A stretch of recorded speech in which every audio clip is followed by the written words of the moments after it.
In William Shakespeare's tragedy, Romeo and Juliet, fate, not character, is the driving force that is responsible for the overall outcome of the story. Although character traits decide certain decisions made by Romeo or Juliet in any given situation, fate is what ultimately brought Romeo and Juliet together to create this timeless tragedy. The first instance of fate is that Romeo and Juliet were born into feuding families. This event could not be influenced by neither Romeo nor Juliet. It was simply by chance, also known as fate, which determined this first obstacle in their twisted path of love, which would lead to their early grave.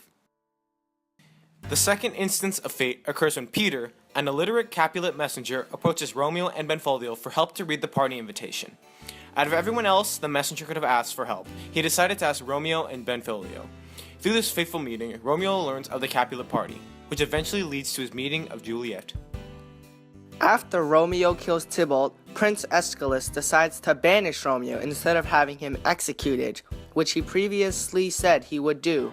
If Romeo were killed, the story would have ended right there and become a tragedy cut short.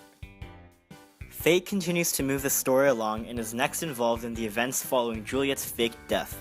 By fate, Balthazar is able to reach Mantua and deliver news of Juliet's presumed death to Romeo before Friar Lawrence is able to send a messenger to alert Romeo that Juliet actually was not dead. It was also by fate that while Balthazar was allowed to enter Mantua, Friar John barred from entering the same city from fear that he carried the plague. Although Balthazar entered Mantua before Friar John could arrive, there was still a chance that Romeo and Friar John could meet if the friar was granted access to the city. Keeping up with the theme of poor timing, Friar Lawrence was unable to reach the tomb in time to stop Romeo from killing himself. Another sign that fate is determined for Romeo and Juliet to never have a happy ending. Our next fateful scene takes place in the Capulet tomb. If Romeo had waited a minute more before drinking the poison, he would have been able to happily reunite with Juliet. But, as fate would have it, he rushed to suicide and thus missed out on a happy reunion with his lover. Throughout the story, both Romeo and Juliet dream of death, death, and death.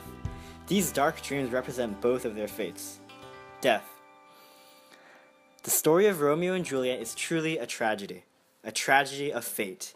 Fate takes on many forms throughout the plot, whether it be time, predestination, or just plain fortune, and affect the overall outcome of the story. As the famous quote goes, "When life gives you lemons, you make lemonade." Sure, we can always make lemonade, but sometimes life gives us too many or not enough lemons, forcing us to make either too much or not enough lemonade.